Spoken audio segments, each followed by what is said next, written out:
Hello, and welcome to episode 9 of Time Travel Talk.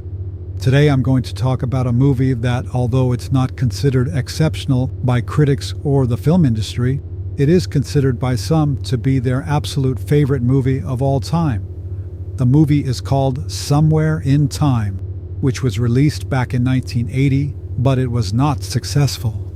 I'll briefly tell you the story and then give my analysis of it. The movie starts out in the year 1972, where a group of people are celebrating with a man named Richard Collier, who is having his first success with a new play he has written. He is approached by an old woman who hands him a pocket watch and says, "Come back to me."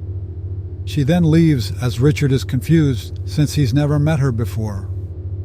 8 years later, in 1980, Richard is suffering from what is known as writer's block and decides to take a vacation, where he ends up at an elegant old hotel. After checking in, he visits the hotel's historical museum to discover a picture of a beautiful woman hanging prominently on the wall and becomes completely captivated by her image. After learning she was an actress named Elise McKenna, he intensely researches her life and discovers that she was the old woman who gave him the pocket watch. He realizes that the only way to meet her would be to travel back in time, and he happens to know someone who gives him instructions on how he might be able to do that using only his mind.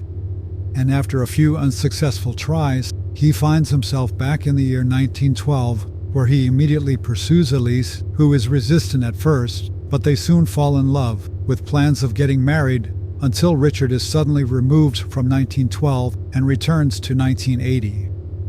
Deeply distraught that he is unable to get back to Elise in the past, he commits suicide by not eating or drinking, and the film ends as we see him and Elise reunited in the afterlife. When I initially saw this movie many years ago, I remember thinking that Richard's infatuation with the woman's picture seemed hard to believe, but after having a similar experience myself with this woman, I can understand his reaction. You're looking at a woman named Violet Jessup, who was a stewardess on the RMS Titanic, as well as other ships. Similarly to Richard, I researched her life and briefly fantasized about traveling back in time to meet her and perhaps developing a serious relationship. But it didn't take long to realize, even if I had the means to go back to her time, how would I ever be able to fit into the past without altering the future, including my future birth? By the way, a strange coincidence for me was that Violet Jessup and the fictitious Elise McKenna were the same age in 1912, which was 25. Anyway, my point to this is that Richard doesn't show any signs of even considering what his being in the past might do to the current and future timeline, and at some point he was going to have to explain everything to Elise, since she would eventually realize he has no relatives or friends, no home, no job, and no money. I think this would have cooled their relationship rather quickly, similar to when Doc Brown in Back to the Future Part 3 tried to explain to Clark Clayton that he was from the future. Visiting the past is one thing, but staying in the past is even more difficult to accomplish for a variety of reasons. I mentioned briefly in my premiere episode of Time Travel Talk that I found it surprising that this movie has such a strong following, since the movie is somewhat implausible and melodramatic, although that's not to say it doesn't have a certain charm and sweetness. And of course, the two main actors, Christopher Reeve and Jane Seymour, are considered by most to be very attractive people, so I think that helped the movie. The idea of basically wishing yourself back in time is certainly not a common method of time travel. At the end of the movie, I wondered why Richard didn't calmly keep trying to get back to 1912 instead of giving up and dying. Some people firmly believed that even if you could time travel, the universe would somehow magically make sure that the timeline was not changed, so the ending in this film fits that theory.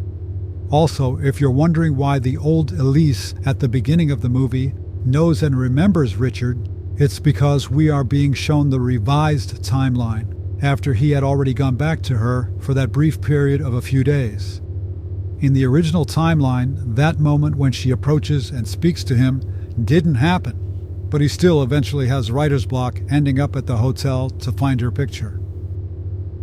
It's unclear what the origin of the pocket watch is, but my theory is that Elise bought or found or was given the watch sometime during her life, then gave it to Richard, who then left it with Elise before leaving 1912, meaning there would at some point be two of the exact pocket watches coexisting.